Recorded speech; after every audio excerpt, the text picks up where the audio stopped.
Up or out? That's one of the most notorious concepts about McKinsey, BCG and Bain. But do you really get fired from one day to the next if you don't move up the ranks? Or is it just a feared concept that is not executed in reality? We'll take a closer look. In simple terms, the idea behind the up or out principle is that you have to reach the next level on the career ladder within a certain time period or you're fired. Or rather, you're asked to leave. The up or out principle applies as soon as you join any of the major consulting firms and stays with you all the way to the top. From analyst to partner level, you need to progress or leave. The point behind the concept is that the high demands that the firms are placing on you from the get-go keep growing quickly. Even an analyst may be asked to conduct an important analysis for a Fortune 500 company or interview a client 20 years their senior. And once you've been doing that for 2 or 3 years, you may already be asked to lead junior team members and manage entire projects. This process ensures that only the best and most dedicated remain and make it to partner. And that's also why consulting firms are comparatively small but high-performing organizations. At no level in the hierarchy can you lean back and coast. You're always at the edge of your comfort zone. Meanwhile, in a large corporation, you may fly under the radar for years, so a little sluggishness can creep in. And that's what consulting firms want to avoid. To understand up or out, we need to give you a quick overview of the performance evaluation process. In consulting, you constantly receive feedback and in regular intervals, you get a formal performance appraisal. All the firms have similar mechanisms, so we'll take McKinsey as an example. You're rated on a 5-point scale, with 1 being the lowest and 5 the highest rating.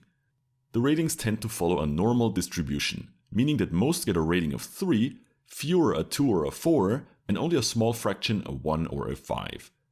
So what do these ratings mean?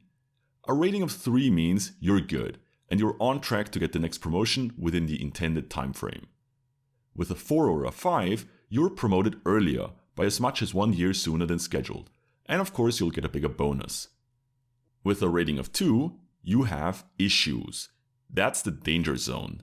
Your performance is not where it should be, and you need to bring it up by the next evaluation cycle in order to progress or be promoted. And if you can't do that, or you really underperform, you get a rating of 1. And that means you're counseled to leave, or CTL. And that's pretty much how the process works, even though there are some nuances. In the US, for example, the scale is tilted a little bit to the right, with more people getting above average ratings. And another factor that plays a role is the overall state of the company or the economy. The firms will claim that they are always super fair and objective, but it's pretty clear that the performance appraisals are getting harsher if the industry isn't doing so well. Check out our video on the current crisis in consulting, which is clearly linked to the mass layoffs we're seeing right now. Alright, now that we know how consultants are evaluated, let's discuss what happens if you're performing below expectations. Being counseled to leave is not something that happens overnight and out of nowhere, so let's check out how it typically goes down. Usually you notice that you're not doing super well. It's not like you're having fun, the project is going great, and all of a sudden you get a terrible rating. No, there will be signs. You may feel constantly overwhelmed, really out of your comfort zone, and the job isn't fun. Maybe the relationship with your project manager is tenuous, or you simply can't get along with clients. These things can happen, and if they're temporary, then you can overcome them. But if they're permanent, the project results will simply suffer. Then your leadership, from project manager to partner, will also realize that you're in over your head. And if you can't fix the issues by implementing the feedback you're getting over the course of the project, you're probably headed for a subpar performance rating. Probably not a 2 just yet, but maybe a 3-. In any case, in such a situation, you will not be promoted. Instead, you'll probably be put on a performance improvement plan, or PIP. Then of course you will get support. Your mentors will give you advice and your people managers will too. You might get extra training or a coaching session to work on specific weaknesses. And you might get staffed on a project that is better aligned with your skill set and current needs. People want you to succeed. Especially as a junior who maybe only did 2 or 3 projects, it might have been unlucky circumstances, and on the next project you might totally kill it. But one thing is for sure, it's not easy to turn things around once you're on the radar for all the wrong reasons. At this point, it's not a terrible idea to dust off your CV and start thinking about your options. If all the efforts to turn the situation around didn't lead to a noticeable improvement in your performance, then come next evaluation cycle, you'll be counseled to leave. For some, it might even come as a relief, given that the constant struggle in this challenging environment is finally over. If you showed good conduct, which is the norm, the consulting firm will then look for an amicable, mutual termination and even help you find a new job.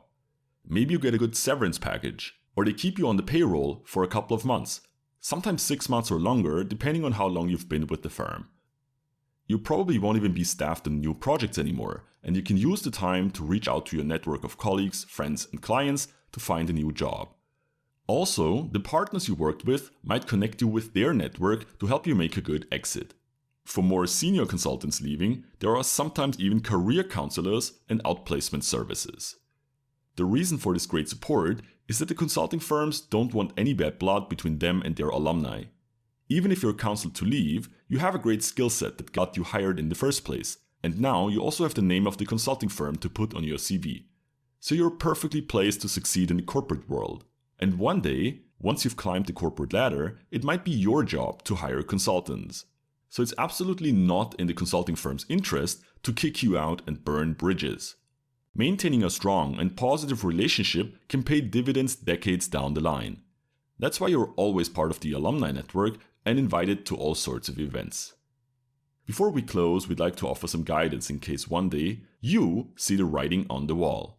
This doesn't just apply to consulting, but virtually any situation in a professional environment. The most important thing here is to always remain professional. Even before you get in trouble and you're just getting feedback, take it seriously.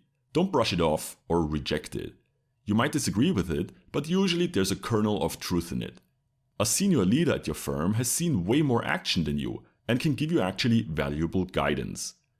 And even if you don't see the point of the feedback, sometimes perception is reality. So if the partner thinks you should do more of A and less of B, then you might want to consider that, because that guy is responsible for your evaluation. Once you're on a performance improvement plan, also take it seriously. Don't be defensive about it. Follow the advice you're given to the best of your ability, even if you're planning to leave. If you behave unprofessionally, it might really destroy your chances for an amicable solution and a generous garden leave. Especially your project work should be completed diligently and handed over professionally. Now, we know it might be hard to do that, especially if you feel like you've been treated unfairly. You'd love to flip everyone off as you walk out the door. But believe us, it's not worth it. Better take advantage of what the firm offers you and be gracious. Make sure to leave with a good impression and with your head held high, because you always meet twice in life. And there you have it. This is our take on up or out. Yeah, the concept actually exists and it's not that uncommon, but it never happens out of the blue. So just make sure you interpret the signs and act accordingly. If you enjoyed this video, don't forget to like and subscribe and activate the bell for more content like this. Let us know in the comments below if you have any questions or if there's a topic you'd like us to cover next. Thanks for watching and we'll catch you in the next one.